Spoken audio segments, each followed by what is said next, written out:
안녕하세요. 캐나다에서 공부하는 박 목사입니다. 유튜브 채널을 새롭게 열고 같이 공부하는 채널을 만들어 보고자 이렇게 유튜브 채널을 새롭게 시작하게 되었습니다. 조금은 어색하고 아직은 오랜만에 방송 같은 거를 해보는 거라서 너무 어색하긴 하지만 그래도 같이 공부하는 모습 나누고 채널을 통해서 저 스스로도 좀 성장할 수 있는 기회를 만들고자 이렇게 유튜브를 시작하게 되었습니다. 이번 시간에는 뭘 할 거냐면 바울과 선물이라고 하는 책을 같이 읽어나가는 그런 시간을 가져볼까 하는데요. 스스로 읽기 조금 힘들고 부담스러운 책이라서 대부분 독서 모임이나 클럽 같은 데서 읽는데 여기서 이렇게 혼자서도 읽어나갈 수 있는, 읽어나가고 있는 사람이 있다는 것을 보면서 같이 읽어나가실 수 있으면 좋겠다라는 마음으로 이 영상을 만들게 되었습니다. 조금씩 읽어나갈 거고요. 뭐 한 주에 한 번 읽을 수 있으면 잘 읽는 거고 적어도 2주에 한 번 정도는 무조건 영상을 좀 의무적으로 올려서 책을 같이 읽을 수 있도록 그렇게 제작을 해보려고 합니다.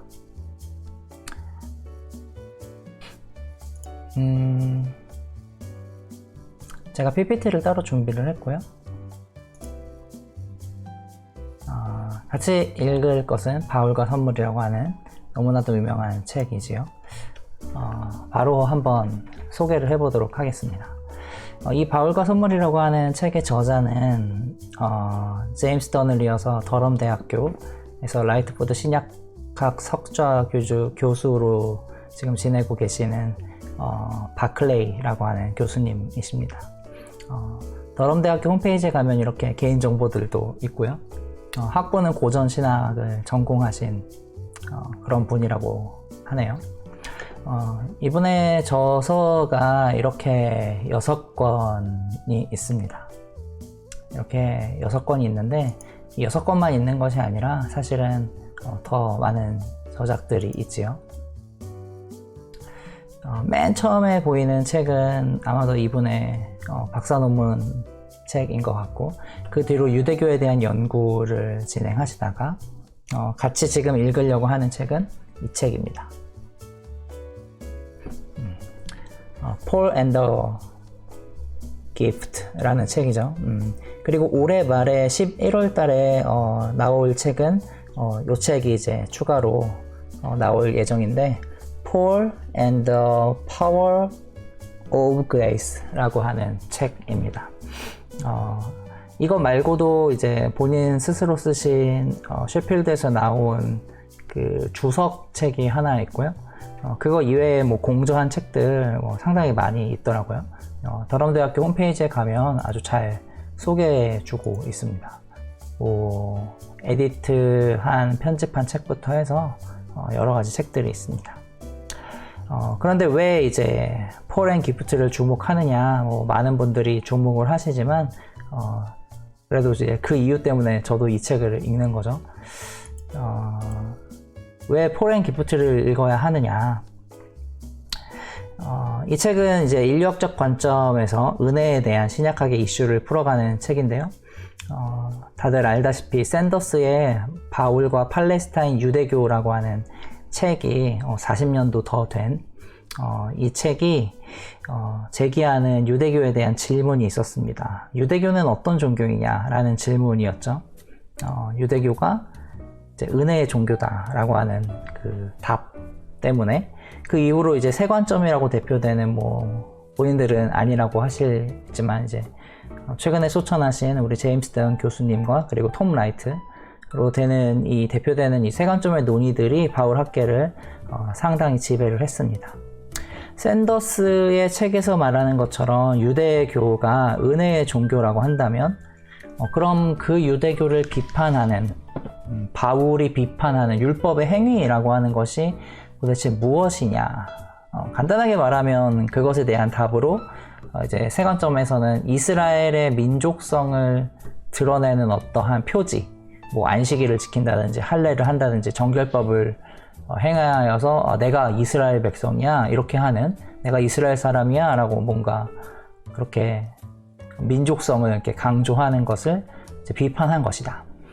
그래서 이제 원래 은혜의 종교였던 유대교에 대해서 사실 뭐 행위로 구원을 얻으려고 했던 유대교를 비판한 것이 아니라, 바울이 원래 비판한 것은 이스라엘이라고 하는 민족이 지네들 잘났다고 하는 그 민족주의를 사실은 바울이 비판한 것이다 라고 하는 이제 그런 주장들이 이제 세관점에서 있었던 거죠.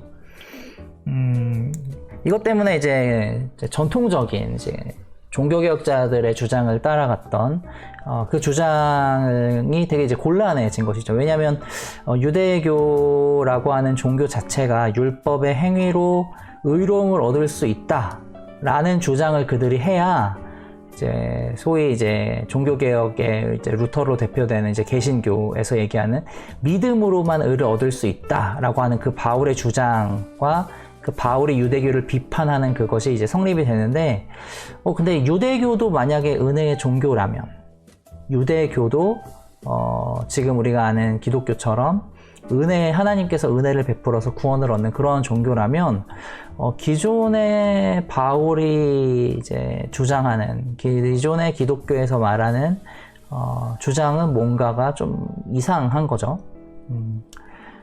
그래서 이제 세관점에서 얘기하는 것은 이제 루터가 종교 개혁의 배경 속에서 바울을 뭔가 제대로 해석한 것이 아니라 루터의 종교 개혁의 상황에서 바울을 읽어낸 것이라고.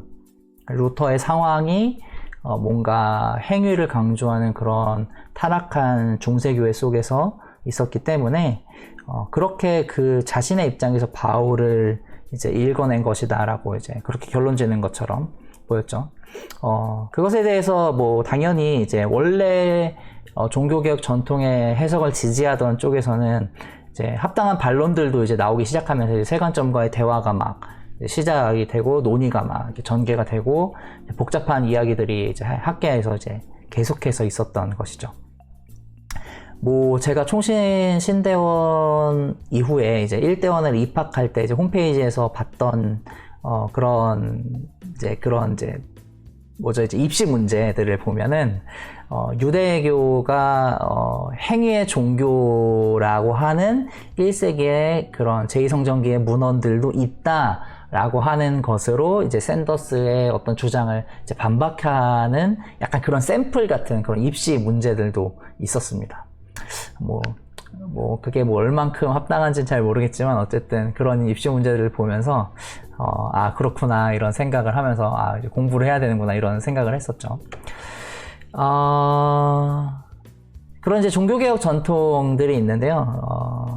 이분은 누구냐면 이제 최근에 이제 토론토의 위클리프 칼리지에 이제 신약학 교수로 이제 오신 분이신데, 스코틀랜드 장로교 출신의 이제 스테판 이제 체스터라고 하는 이제 신약학 교수님입니다.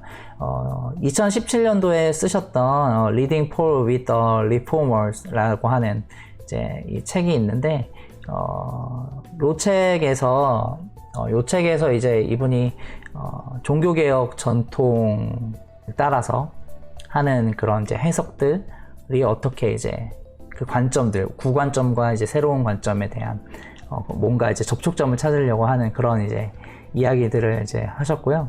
이 책에 대해서 바클레이 저자가 이렇게 평가를 했습니다. 작아서 잘 안 보이실 텐데, 수년간의 독서와 성찰의 결과인 놀라운 이 책에서 이 저자 체스터 이분이 지형을 크게 바꾸는 바울라인 학자들에게 결정적인 개입을 했다. 바울 학자들이 이 자료를 알고 있었다면 개혁주의자들을 풍자시키는 페이지의 헛된 논쟁과 다량의 페이지들은 피할 수 있었을 것이다. 그런 논쟁이 필요 없었을 것이다. 이제부터 그러한 풍자 만화가 계속된다면 이것에 대해 다시 말하거나 글을 쓰기 전에 체스터를 읽으십시오. 라는 그러면서 이제 간단한 대답이 있을 것입니다. 체스터의 연구는 앞으로 수십 년 동안 바울학계를 비옥하게 할 것입니다. 이렇게 썼는데 아직 저도 읽어보지 않았고요. 이제 크리스찬 투데이에서 이제 상 받았던 책이라고 해서 좀 관심을 가지고 좀 찾아서 읽어볼 생각입니다. 그래서 어쨌든 바울과 선물이라고 하는 책은 그런 구관점에 대한 이야기와 세관점의 그런 갈등 속에서 바클레이의 이 책이 뭔가 다른 해법을 제시한다는 거죠. 그게 무엇이냐면 은혜라고 하는 개념의 극대화를 통해서 제2성전기의 은혜가 뭔가 다양한 의미를 가졌다라는 것을 특별히 인류학적인 통찰을 통해서 보여주고 뭔가 강조점이 달랐던 거야 이렇게 설명을 해준다는 거죠. 그래서 이 책을 조금 더 디테일하게 그 논증들을 살펴가면서 저도 한번 읽고 관심이 있으신 분들은 같이 읽어나갈 수 있으면 어떨까라는 생각에 이렇게 한번 읽어보려고 합니다. 오늘 읽으려고 하는 부분은 바로 이 부분입니다. 오늘은 서원 부분하고 맨 마지막 부분, 짧죠? 10페이지 그리고 20페이지 정도 되는 뒷부분 이렇게 읽어보려고 하고요.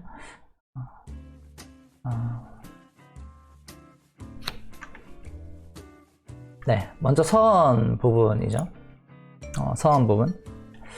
서원 부분은 짧은데요. 엄청 짧고 사실은 10페이지밖에 되지 않는 부분이라서 특별하게 이렇게 많은 내용이 있다 이거보다도 책 전체를 바클레이가 되게 잘 요약하고 사실은 소개해주고 있어서 좀 전에 했던 이야기들을 잘 정리해 주고 있는 것 같습니다. 네. 한번 볼게요. 네. 서원에서는 아까 전에 이야기했던 왜 이 책을 읽어야 하는지에 대한 것처럼 신약학의 흐름을 소개를 하면서 바울이 그 선물이라고 하는 용어를 가지고 그리스도를 언급을 했고, 이제 그 선물이라고 하는 거를 우리가 이제 은혜라는 기독교의 이제 전통적인 용어로 번역돼서 기독교에 사용하고 있다. 역사적으로는 아우구스티누스, 루터, 칼뱅, 바르트, 이제 바울이라고 하는 사람은 기독교 전체에 아주 큰 영향을 미쳤던 사람이다. 이런 이야기로 시작을 하면서 저자가 이렇게 이야기합니다. 바울 이해의 핵심 부분으로 언급하는 부분이 있는데, 그리스도 안에서 유대인과 이방인으로 구성된 새로운 공동체의 건립이라고 말을 해요. 저는 이 부분이 상당히 인상 깊었던 것 같아요. 이제 유대인이라고 하는 사람과 이방인이라고 하는 사람의 뭔가 다름 속에서 새로운 공동체를 건립하려고 하는 게 바울이 이야기하는 어떤 선물의 의미에서 연결된다라고 하는 부분에서 어떻게 보면은 조금은 더 뭐랄까요? 은혜라고 하는 것을 루터에서 입장에서는 조직신학적으로 이해하자면 구원론 쪽에 어떤 가깝게 보자면 톰 라이트나 이쪽 세관점에서는 사실은 이제 그게 그런 이야기가 아니라 교회론을 이야기하는 거야. 이런 이야기를 하는데 어떻게 보면 좀 그쪽에 더 가깝지 않나 이런 생각을 좀 했고요. 그러면서 이제 사회적 실천이나 사회적 번역에 관심을 두느냐 이런 질문을 사실은 던집니다. 그 부분을 한번 보면 이렇게 이야기를 해요. 한번 보시고 여러분들의 생각은 어떤지 한번 고민해서 댓글로 남겨주면 좋을 것 같아요. 이렇게 이야기합니다. 이 담론이 말하고 있는 은혜라는 신학과 유대인과 비유대인 사이를 이어주는 교회 건립이 양립 가능한가? 은혜가 사회적 실천을 수반하는가? 바울의 인격적인 변혁만큼 사회적 변혁에 관심을 두는가? 이런 질문을 바클레이가 하는 이유가 뭐일까라고 하는 것을 한번 추측해 보시면 좋을 것 같아요. 저도 조금 생각을 해 봤는데 바클레이는 어떨지 모르겠지만 저의 상황에서는 이 문장이 저 개인적으로는 이렇게 읽히더라고요. 뭔가 은혜라고 하는 것으로 기존의 전통적인 교회, 우리 한국 교회에서 은혜로 구원받았다 뭐라는 것을 통해서 너무 내면화되고 개인화되는 어떤 신앙, 이제 그런 부분을 꼬집고 있는 건가 이런 생각도 조금 들었고요. 인격적인 변혁, 뭐 개인의 어떤 인격이 변혁되는 것만큼 사회 변혁에도 기독교의 은혜라고 하는 것이, 예수 그리스도의 사건이라고 하는 것이 그만큼 영향력이 있고 원래 우주적인 변혁을 가져오는 것인데, 그것에 관심을 두지 못하게 하는 어떤 은혜를 이렇게 뭔가 제한해 버리는 게 아닌가. 특별히 이제 그 영역 속에서 이제 제한하고 내면화되는 기독교 안에서 경계선이 되게 확실하게 세워지고, 나만 우리끼리의 기독교 라는 모습. 거기에서 이제 그 유대인과 비유대인이라고 하는 나랑 다른 존재를 연결하는 교회. 근데 지금의 교회가 사실 나랑 다른 존재라기보단 끼리끼리 뭉치는 교회의 모습이 사실 있는 것 같아서, 사실은 그 부분에 대한 바클레이도 혹시 컨텍스트가 있을까라고 하는, 이제 나중에 만나면 꼭 물어보고 싶은 약간 그런 궁금증이 생겼습니다. 네. 그래서 뭐 대충 정리를 하자면, 이제 구 관점에서는 유대교는 행위에 따르는 의. 근데 새로운 유대교가 원래 은혜의 종교였어 라고 이야기를 하고 있는데, 샌더스의 이제 질문에 의해서. 근데 바클레이의 제안은 무엇이냐면, 은혜라는 것은 다양한 어떤 각도가 있어 라고 하는 것을 이제 질문을 던지는 것이죠. 그래서 유대인들이 사용했던 그 용어들을 어떤 선물이라고 하는 그 관점에서 이해를 하면서, 그 선물이라고 하는 것이 이제 되게 중요한 표현인 것 같은데, 상호적이고 담례가 있다. 자발적이고 인격적인 관계의 영역이다. 이제 모스의 고전인 증여론 이후에 선물이라고 하는 그것을 범주로 소사이어티를 어떤 이제 분석해서 나오는 어떤 결과라고 할 수 있겠죠. 네.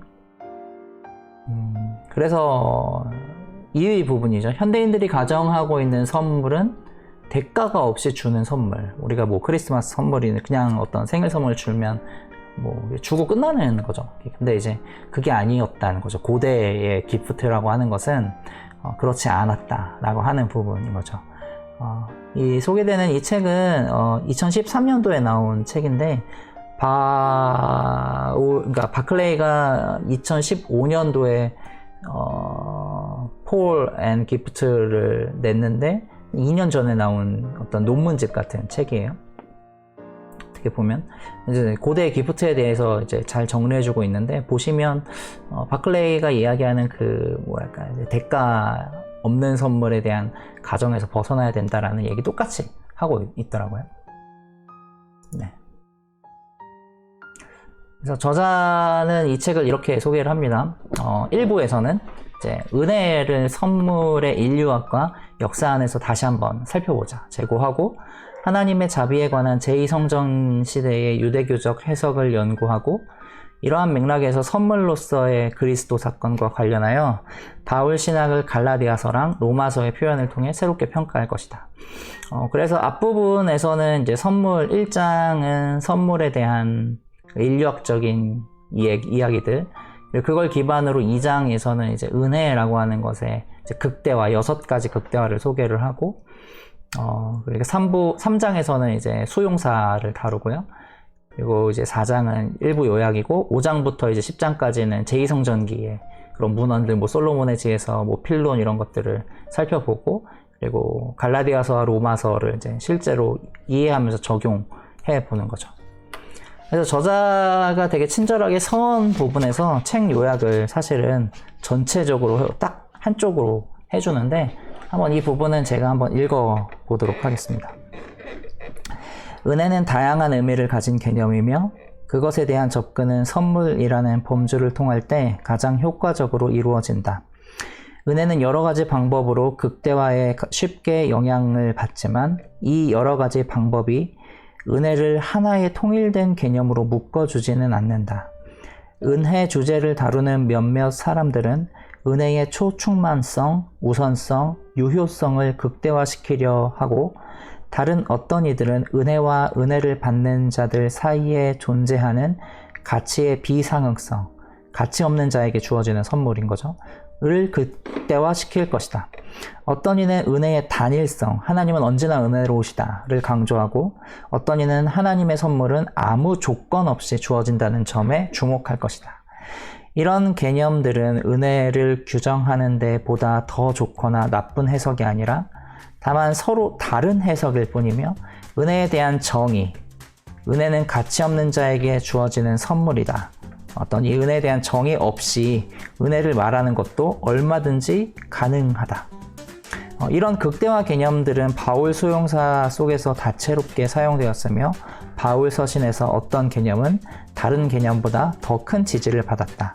이 6가지 극대화 개념을 구별함으로써 유대인의 은혜 해석과 바울 해석사의 많은 내용이 명확해질 것이다. 그래서 6가지 극대화의 그 바울이 극대화를 통하여서 6가지 은혜의 그 스펙트럼 속에서 바울이 이런 쪽을 더 힘을 줬고, 뭐 제2성전기 어떤 부분에서는 이런 쪽을 힘을 줬고, 또 뭐 이제 바울이 해석하는 해석사 속에서도 이런 쪽에 더 힘을 줬어. 뭐 이런 이야기들을 아마 하겠죠. 그래서 이제 소위 얘기하는 은혜라고 하는 것을 간단하게 봤었다면 그게 아니라 이제 하나로 본 것이 아니라 정의 내려서 하나로 밀어붙이는 게 아니라 다양한 각도가 있다라는 것이죠. 2번은 이렇게 얘기합니다. 은혜는 제2성전 시대의 유대교 문헌 모든 곳에서 나타나지만 그렇다고 모든 곳에서 동일한 의미로 사용되는 것은 아니다. 관련 본문들을 상세히 검토해보면 하나님의 자비에 대한 표현이 획일적이지 않고 다양하게 드러남을 보게 된다.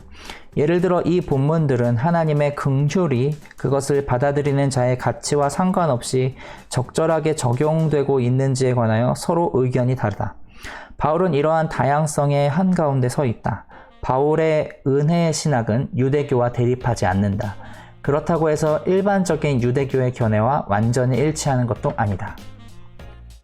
그래서 제2성전기 시대의 유대문헌에서 이제 은혜라고 하는 게 항상 똑같은 의미가 아니었다. 그래서 바울도 그렇다고 뭐 유대교랑 완전히 똑같지도 않고 그렇다고 완전히 다르지도 않다라고 하는, 그래서 얘기하는 이제 바울이 이제 이제 유대교인으로서의 바울을 보려고, 유대교 안에서의 바울을 보려고 하는 것인가, 뭐 이런 이제 생각을 좀 할 수 있을 것 같아요. 그래서 이제 바울이 개종한 것이냐, 아니면 그냥 바울이 유대교 안에서 이제 제대로 된 어떤 소명을 받은 것이냐, 이런 이제 이야기들과 연결되는 부분인 것 같아요. 3번, 바울의 은혜 신학은 받은 자의 가치와 상관없이 주어지는 그리스도 선물의 비상응성을 특색 있게 극단으로 몰아간다. 바울의 은혜 신학은 그의 이방인 선교 안에, 그리고 그의 이방인 선교를 위해 분명하게 표현되어 있다. 그리고 바울의 은혜 신학은 인종과 그 밖의 다른 경계선들을 넘어서는 혁신 공동체 형성의 기반이 된다. 이 비상응적인 선물은 기존의 가치체계를 무시하며 결과적으로 기존의 가치체계를 무너뜨린다. 이 선물은 이전까지 축적된 상징적 개념을 등한시하여 결과적으로 그리스도 선물로 인해 재설정된 규범을 갖는 새로운 공동체의 생성을 가능케 한다. 은혜는 그 의미를 바울의 경험과 사회적 관행 속에서, 그리고 그 관행으로부터 취했다. 다시 말해 선물의 본질은 새로운 사회적 실험 속에서 구현되고 명확해졌다. 이후 확립된 기독교 전통 안에서 이루어진 바울에 대한 해석을 볼 때 은혜 모티브는 여러 다양한 역할을 수행했으나 대체로 다음과 같은 양상으로 변해갔다. 즉 은혜 모티브는 믿는 자들의 이전 가치 기준을 약화시키는 양상에서 그들이 기독교의 규범에 도달할 때 자신들에 대한 의존을 약화시키거나 이런 자기 의존의 노력을 구원의 필수적인 것으로 간주하는 그들의 이해를 약화시키는 양상으로 변해갔다. 그래서 바울이라고 하는 사람의 은혜 신학의 그 극대화의 영역이 뭐냐라고 할 때 비상응성이 되게 특색 있게 있다. 그리고 그 이유가 바울이 처한 이방인 선교의 상황, 그래서 거기에서 뭔가 가치 체계를 전복하고 이 비상응적인 선물은 기존의 가치 체계를 무시하고, 그래서 결과적으로는 기존의 어떤 문화적인 가치에 각 문화마다 있던 그것들을 이제 극복해 나가기 때문에 혁신 공동체 형성을 하기 위해서. 그래서 이제 유대인도 참여되고 교회 안에 이방인도 동일하게 또 참여할 수 있는 그런 공동체를 만들기 위해서 그리스도 선물이라고 하는 부분의 비상응성을 극단으로 몰아간다라는 것이고요. 근데 이렇게 몰아갔던 이제 바울의 입장에서는 이랬지만 마지막에서는 이제 그렇다는 거죠. 이게 이렇게 마지막에 표현을 하잖아요. 은혜의 모티브가 믿는 자들의 이전의 가치 기준을 약화시킨다는 양상이에요. 이거는 이제 바울을 이야기하는 것 같고, 그런데 이제 그들의 기독교가 뭔가 그 공동체가 형성이 되고, 기독교의 어떤 그 안에서의 공동체 안에서 이제 규범이 형성되고, 그래서 그 공동체 그렇게 이제 규범이 형성되어서 존재할 때는 그들 안에서 이제 은혜라고 하는 표현 속에서 비상형성의 어떤 초점에서 다른 포인트로 간다는 거죠. 그래서 이제 자신들에 대한 의존을 약화시킨다라고 이야기를 하는데, 이게 뭐 예를 들면 뭐 아우구스티누스가 뭐 자신의 어떤 이제 그런 해석으로 가는 거죠. 저도 이제 정확하게 이제 표현을 하기가 조금 이제 뒤에서 한번 좀 정리를 하고 싶은데, 그래서 이제 그것이 이제 뭔가 C로 봤을 때 루터의 어떤 이제 구원의 필수적인 것으로 이제 이해하려고 하는 뭔가 노력에 대해서, 자기의 행함 이런 부분에 있어서 행함이 아니라 뭔가 은혜로 구원받는다라고 하는 부분을 이제 달라져 간다라고 하는 부분인 거죠. 이 부분을 읽으면서 저는 사실은 이제 맨 처음에 이제 선교적 맥락에서 있었던 은혜 모티브가 가치 기준을 강화시키느냐 약화시키느냐, 이제 맨 처음에 바울 입장에서는 비상응성을 이제 극대화시켰고, 그래서 이제 혁신 공동체가 되었고, 이게 소위 말하는 처음에 바울의 상황에 그러했다면, 이 질문을 다시 한번 우리 안에 다시 던질 수 있을 것 같은데, 은혜라고 하는 그 모티브가 이전의 가치 기준을 강화시키느냐 약화시키느냐. 바울 시대에는 그게 약화시켰다는 거죠. 기존의 유대교 입장에서는 뭐 정결법이라든지 안식일 규정이라든지 뭐 이런 규정들이 있을 때 어떤 그런 경계선들을 내려놓게 만들고, 그것보다 더 큰 권위 있는 예수 그리스도의 사건이 있어서 이제 뭐 이방인들이 할례를 받지 않아도 공동체에 들어오게끔 하는 약간 그런 어떤 기준이 있었는데, 그래서 그러니까 어떤 가치 기준에 뭔가 달라지는 모습이 있었는데, 과연 오늘날 이런 모습이 우리 안에 있을까라는 생각을 다시 한번 이 부분을 읽으면서 조금 했던 것 같습니다. 여러분도 어떻게 생각하는지는 잘 모르겠습니다. 그리고 이제 서원은 이렇게 끝나고요. 그리고 나서 이제 1장부터 읽어야 하는데, 저는 이제 1장부터 읽지 않고 아무것도 모르지만 결론을 먼저 읽었습니다. 결론. 재밌죠? 왜 결론부터 보냐면, 저자가 책에서 그렇게 권면을 해줘요. 저자가 그냥 모르면 그냥 결론부터 봤다가 나중에 다시 앞으로 이렇게 돌아오면서 독서를 해도 돼, 이런 식으로 이야기를 하거든요.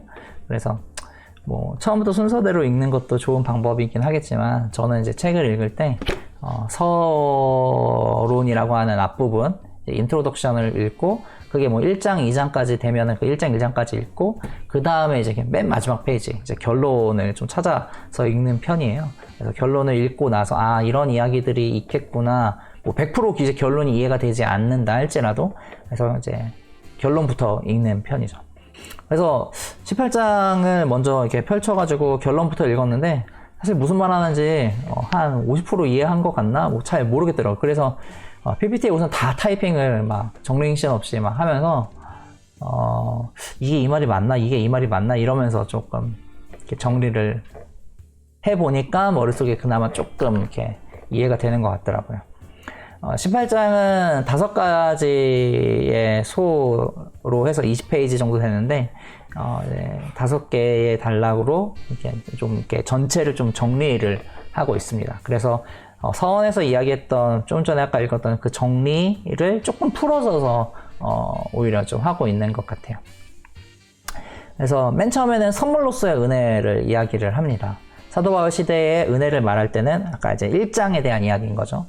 통상적인 선물, 호의, 수여라고 하는 어휘를 사용해서 인류학자들이 선물이라고 하는 사회적 범주 안에 이 주제를 우리가 묶어서 이야기를 할 수 있다. 그리고 이제 선물이라고 하는 거 아까 전에 얘기했듯이 담례에 대한 거. 선물이라는 것은 수혜자가 어떤 담례를 제공할 것이라고 하는 기대가 없는 그런 무조건적인 게 아니었다. 고대 사회에서는.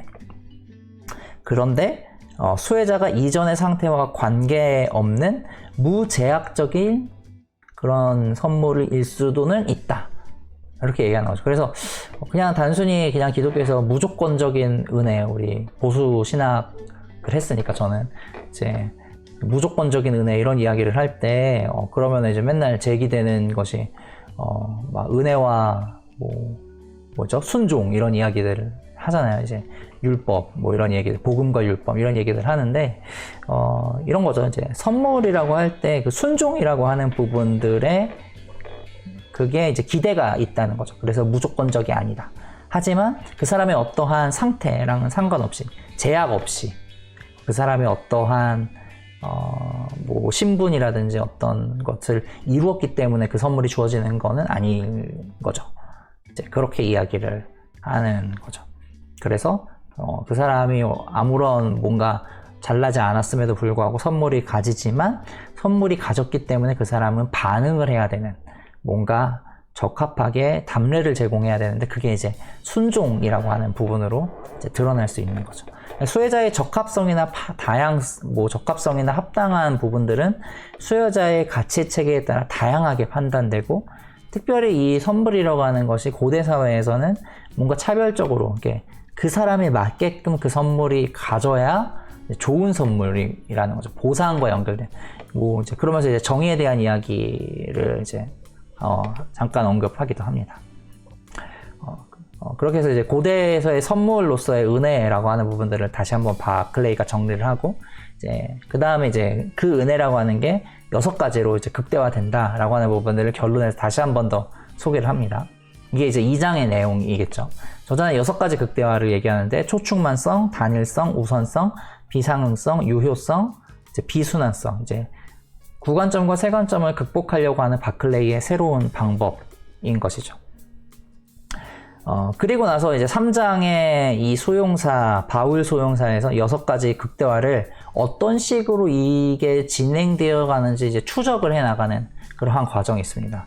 한 페이지가 한 150페이지 정도 제가 되는 걸로 봤는데 이게 149페이지에서부터 한 300페이지가 넘네요. 그러니까 150페이지가 좀 넘는데 꽤 막 긴 거죠. 꽤 길지만 되게 성실하게 사실은 잘 정리를 해주고 있는 것 같아요.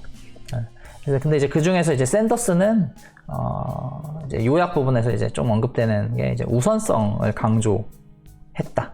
이제 언약이라고 하는 언약적 그 신율주의라고 얘기하는 그 부분에서 유대교가 은혜의 종교다 이렇게 이야기를 할 때 하나님의 은혜가 우선 베풀어진다라고 하는 우선성이 강조됐다 뭐 이런 의미인 것 같고 100% 이해가 되지는 않았습니다. 바울의 은혜 신학이 유대교랑 똑같다고 하지만 이 전제는 은혜의 다른 속성을 강조하는 해석자들 사이에서 그래서 계속 논쟁이 되어 왔다. 그래서 우선성이라고 하는 게 비상응성을 함축하지 않기 때문에 저자가 그렇게 얘기를 해요. 그러면서 이제 샌더스의 이 주장 때문에 이제 논쟁이 시작됐는데 사실은 이게 이걸 우리가 잘 보지 못했기 때문이야. 6가지 극대화를 그래서 통해서 잘 보면 해결될 수 있어. 뭐 이런 이야기인 거죠. 그래서 유대교의 은혜 신학을 해석하는 새로운 길을 연 거죠, 바클레이가. 그리고 이제 뭐 그러면서 이제 얘기를 하는데 이제 2부에서 등장하는 것들을 이제 가볍게 얘기를 할 때 하나님의 자선과 수혜자들이 지닌 가치 사이의 상응성, 뭐 솔로몬의 지혜서나 필론에서는 이제 그렇게 또 이제 수혜자들이 그래서 여기에서는 이제 뭔가 가치가 있을 때 하나님의 어떤 그 자선이라고 하는 게 서로 이제 합당하게 주어지는 거죠. 만약에 자비를 베푸시는 자선을 하나님이 베푸시는데 그 주어진 사람이 뭐랄까요, 나쁜 놈인데도 불구하고 그렇게 이렇게 하나님이 막 그 사람한테 막 복을 주시고 은혜를 주시고 막 이러면은 뭔가 상응이 안 맞다는 거죠. 불이하다는 거죠. 이제 그런 관점에서 이제 솔로몬의 지혜서나 펠론 같은 경우에서는 이제 그런 주장이라면, 그래서 은혜라고 하는 것이 상응해야 된다, 이런 거라면, 이제 쿰란 공동체의 호타요타나 성서고대사의 일부는 이제 하나님의 은혜라는 것은 가치와 상관없이 주어진다, 뭐 이런 것들을 소개를 이제 결론에서 정리하면서 이제 이야기를 하고 있습니다. 이제 2부를 좀 볼 때 이 부분들을 어떤 본문에 근거해서 이렇게 이야기를 하는지를 좀 상세히 살펴보아야겠죠. 3번에서 결론 부분의 이제 세 번째 부분에서 이렇게 이야기해요. 유대인의 은혜 신학자 중에 한 명인 바울이라고 제목에 달려 있어요. 유대교 안에서 은혜의 다양성을 우리가 확인했어요. 제2성전기 문헌의 유대교를 보니까 은혜라고 하는 것을 되게 다양하게 사용하고 있어. 그래서 은혜의 비상응성을 극대화해서 하나님의 선하심과 인간의 무가치함을 드러내는 사람이 바울이라고 하는 사람이야. 그러니까 바울은 그 수많은 유대인들 중에 있는 한 사람이야 라고 하는 거죠. 그래서 바울의 관점이라고 하는 것은 유대인인 거지, 뭐 유대인 중에 서 있는 바울이야. 그래서 얘기하는 Paul within Jewish, 뭐 Judaism 이렇게 이야기를 하는 것과 이제 다 있는 부분인 것 같아요. 사실 그래서 이제 많은 경우에 유대교 학자들 중에서도 이제 바울을 많이 연구하고, 사실은 뭐 인터넷이 너무 잘 돼 있어서 온라인에 보면 이제 그런 강의들 사실은 뭐 무료로 찾아서 볼 수 있는 그런 강의들도 사실은 있죠. 어쨌든 근데 이제 바울이라고 하는 건데 조금 독특하긴 한데 다른 유대인이랑 엄청나게 차이나지 않는다. 이제 서원에서 얘기했던 부분들 다시 한 번 더 언급을 하면서, 독특한 측면은 뭐냐면 비상응성을 강조하는데 특별히 그러면서 그리스도 사건과 그것을 관련시킨다. 그리고 이방인 선교랑 이스라엘 정체성을 재구성한다. 뭐 이런 이야기들을 합니다. 그리고 독보적으로 율법의 권위를 뭔가 상대화시킨다. 그 은혜, 그리스도 사건이라고 하는 그 선물이라고 하는 것을 통해서 다른 가치를 상대화시키려고 하는 부분들이 바울이 얘기하는 거고, 그 비상응적 은혜가 기존의 가치 체제를 해체한다, 이런 이야기들을 이제 이어서 합니다. 4번이죠. 그래서 사회적 정황 속에서 본 바울의 은혜 신학을 얘기하는데, 이제 실제로 뭐 갈라디아서랑 로마서를 뭐 통해서 바울을 이해한 걸 수도 있겠는데요. 뭐 바울 자체가 바울의 사회적 정황이 이방인 선교이기 때문에 이제 그런 상황 속에서는 이제 은혜라고 하는 부분들이 기존에 있던 어떤 가치들을 내려놓고 새로운 공동체를 구성하게 할 때, 그 구성하게 할 때 이제 다른 기존의 질서들이 섞여버리면 서로 싸우고 난리가 날 테니까 그 위에 있는 이제 그런, 그래서 개종자들의 기존 규범에서 그리스도를 믿는 공통의 믿음으로 연합, 그래서 뭔가 혁신된 개종자 집단을 만들려고, 이게 바울이 경험했다라는 거죠.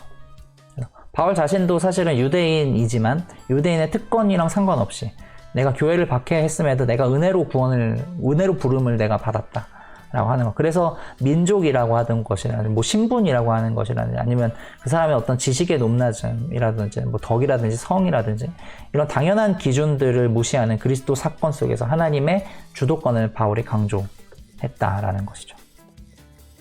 그래서 뭐 모든 가치 분류에 의문을 제기하는 것으로, 그래서 사회적 정체성이 존재하지만 가치 표준으로서는 의미가 없다. 그리스도인의 가치로 그것을 뭔가, 예를 들면 내가 할례를 받았는데 내가 예수 그리스도를 믿는 것이 1번 가치이지만 그래도 여전히 내 2번 가치는 할례를 받은 거야, 이러면서 뭐 1단계, 2단계 신자를 나눈다든지 뭐 이런 거 있잖아요. 교회 안에서 내가 똑같이 예수 그리스도를 믿는데 근데 나는 할례를 받은 신자고 저 이방인은 할례를 받지 않은 신자야.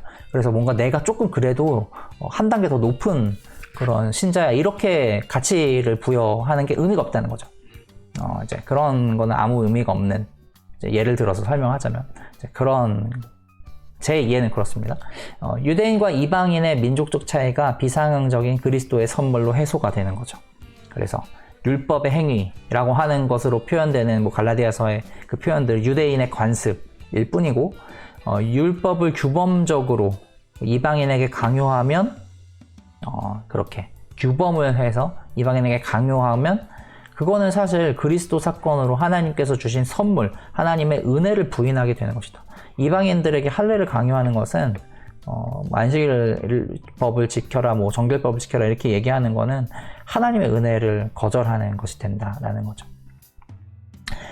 그런 측면에서 바울의 은혜 신학 속에는 부르심의 신학, 구원사라고 표현을 하고 죄의 신학, 인간론이라고 표현하는데 뭐 자세한 내용들은 사실 정확하게 이렇게 감이 오지는 않았지만 아브라함 언약과 모세의 율법을 구분짓고 이 단절을 따라서 바울이 성서를 해석해 나갔다 이렇게 바클레이가 표현을 합니다.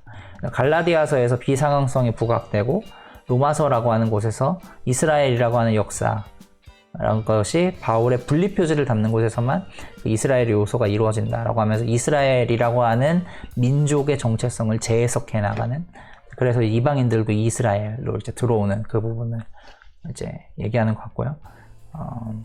그리고 죄라고 하는 부분, 모든 사람이 죄 아래 뭐 이거는 우주도 종로를 타고 있다. 그래서 이제 하나님의 은혜라고 하는 것의 구원론적 기초로 그리스도의 선물을 얘기한다. 뭐 이런 얘기를 합니다.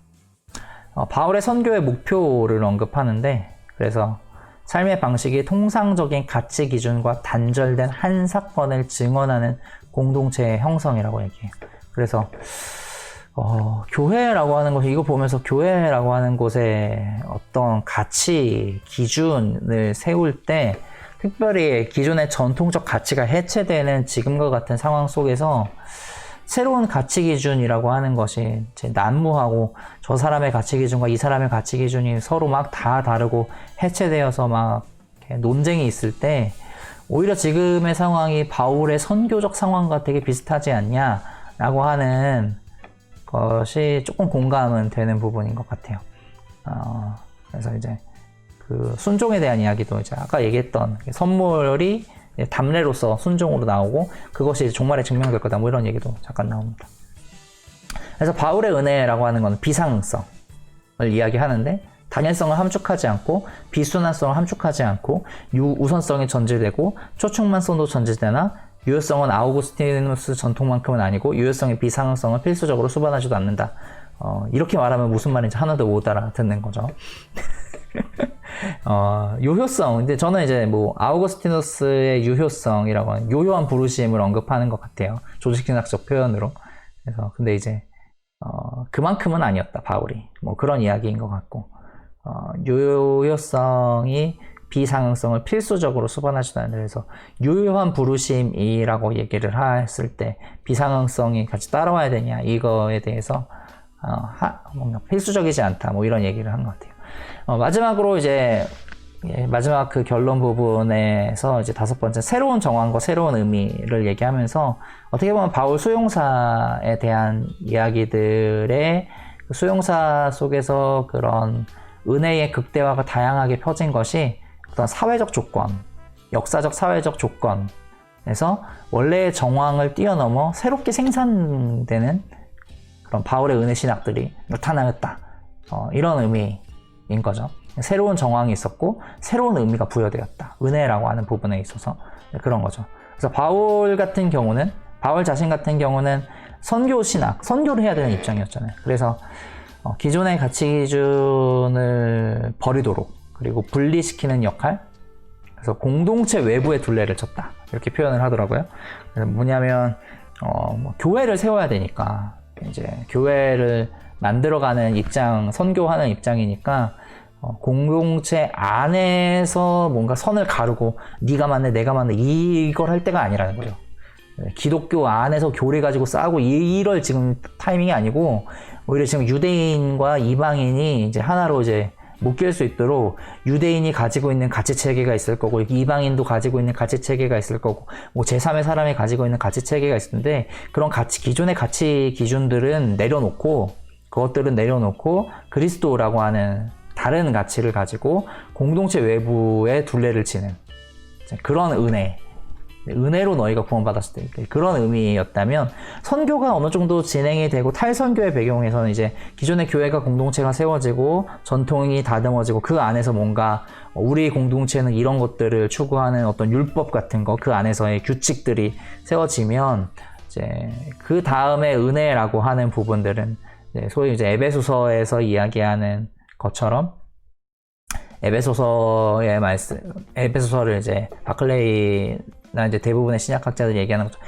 제2 바울 서신이라고 얘기를 한다면, 이제 그 다음에 뭐 행위나 자랑이 아니다라고 얘기를 할 때는 내적인 어떤 것을 이제 개혁하자는 부분에서의 은혜를 얘기한다라는 거죠.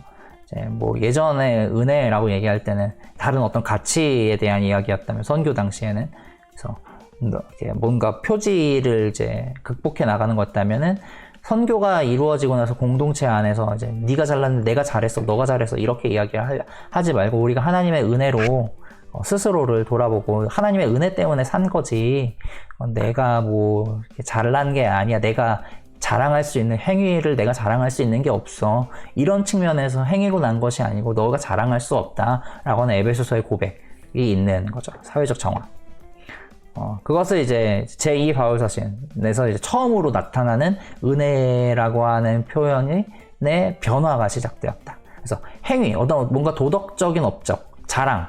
그래서 유대인 율법에 대한 문화적인 자부심이 아니라 업적에 대한 긍지를 이제 누르기 위해서 이제 그것들을 이제 극복해 나아가기 위한 이제 은혜라는 것을 강조하게 된다.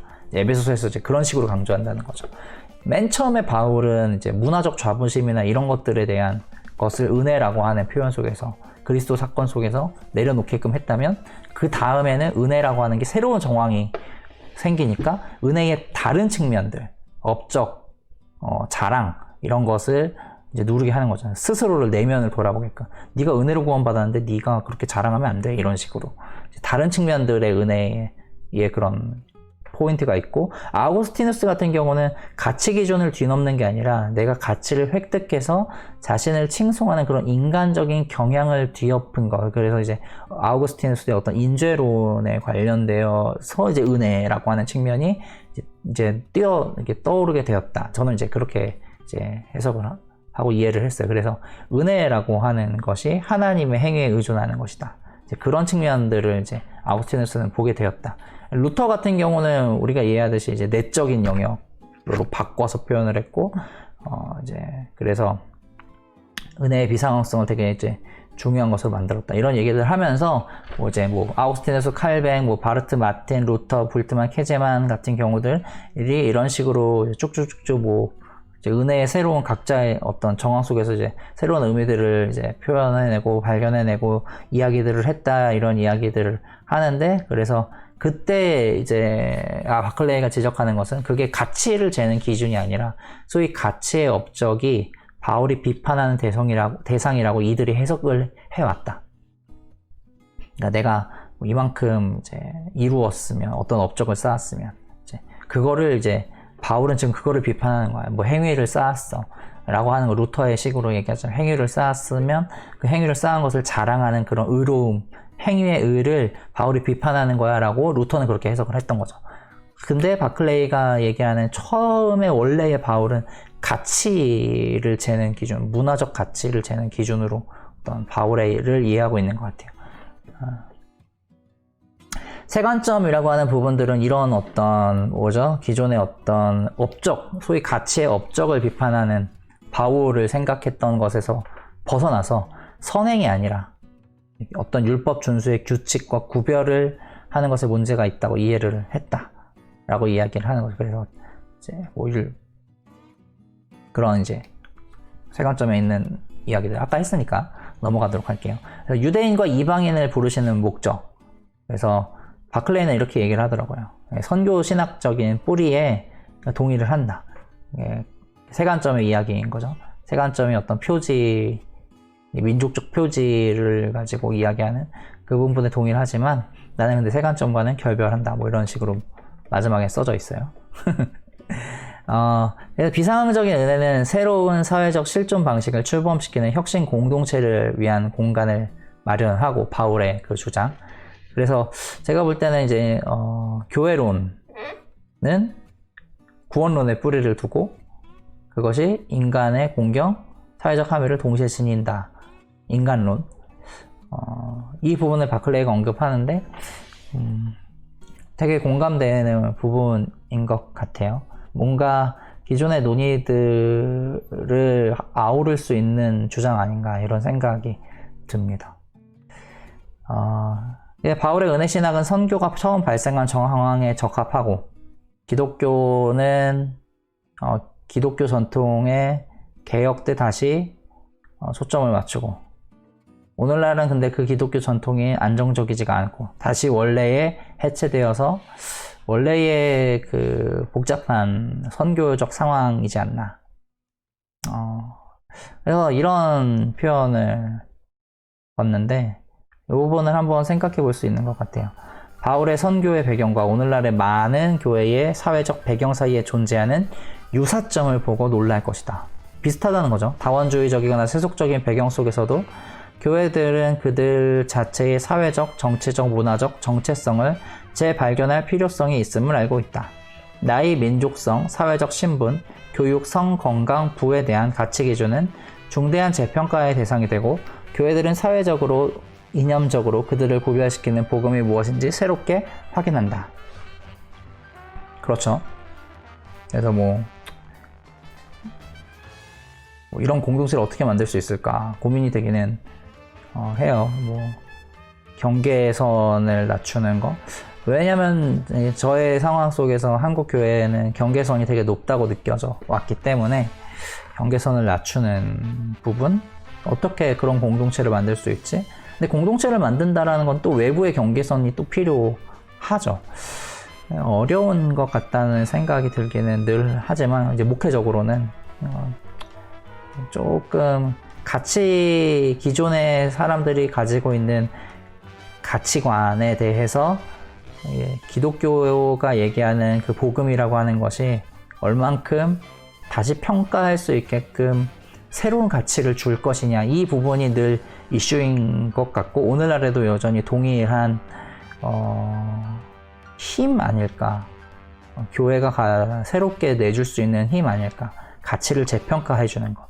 그래서 뭐 여기 나온 것처럼 교육이면 애들을 이런 식으로 교육해야 돼, 뭐 좋은 대학에 가야 돼 라고 하는 것이 이제 제일 좋은 어떤 가치 기준이었다면, 그런 교육 말고 다른 교육이 새로운 가치 기준의 평가가 될 수 있고, 이제 그런 부분들을 재해석해주는 공동체를 창출해내야 되지 않을까. 성 마찬가지죠. 건강, 뭐 부도, 돈에 대한 것도 마찬가지고, 신분에 대해서도 마찬가지고, 뭐 나이도 마찬가지죠. 세대 간의 갈등 속에서 나이가 어떠면 이래야 되고, 뭐 성도 뭐 여성은 이래야 되고 남성은 이래야 되고, 이런 어떤 기존의 어떤 가치 질서 속에서 새로운 가치를 부여할 수 있을까? 어려운 지점이고, 그 새로운 가치를 부여하는데 기독교의 복음이 어떤 것을 줄 수 있을까? 교회가 어려운 것 같아요. 고민이 됩니다.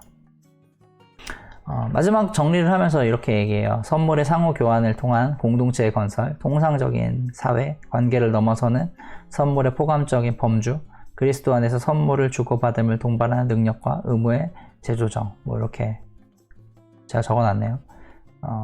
새로운 연구 제안과 그 다음에 다른 책들이 더 써져야 된다라고 얘기를 하면서 언급을 하고 마치더라고요. 기원후 1세기의 경제적 상황 속에서 적용된 바울의 사상과 실천, 현대사회적, 정치적, 윤리의 함의들이 앞으로 더 필요해, 이렇게 이야기를 하면서 새로운 선물에 대한 고대의 관점 속에서 새로운 것들도 더 아직도 연구가 필요하고, 그리고 그런 현대에 적용하는 부분들 속에서 뭐 정치적, 윤리적, 사회적, 정치적, 윤리의 어떤 함의들도 필요한 것 같다라는 거를 이야기를 하더라고요. 이런 부분들은 사실은 목회자분들이 좀 더 해주면 좋을 것 같다는 생각이 들기는 합니다. 네, 이렇게 18장까지 한번 읽어보았고요. 조금 길었는데 녹화는 이렇게 하지만 영상을 좀 편집을 해봐야 될 것 같습니다.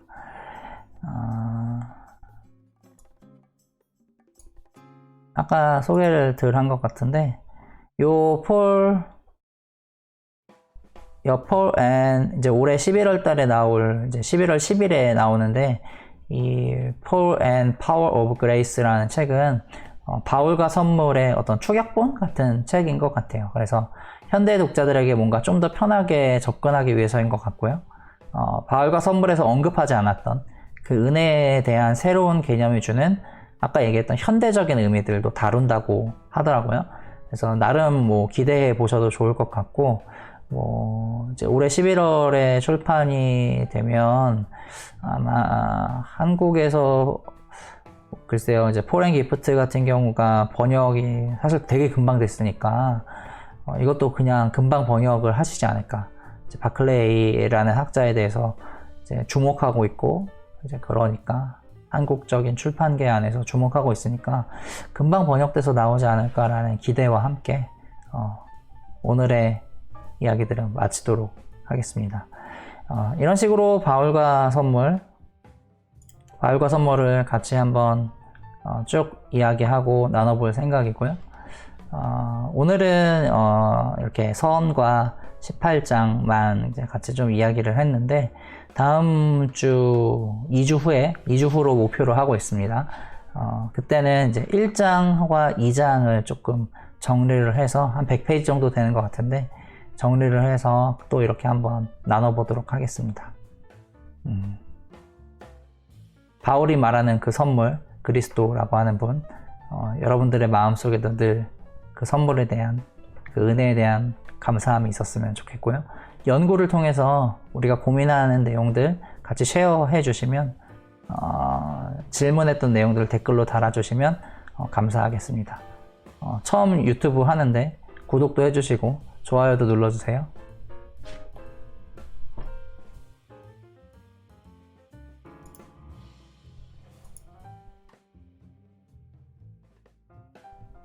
이상 공부하는 캐나다에 사는 박 목사였습니다.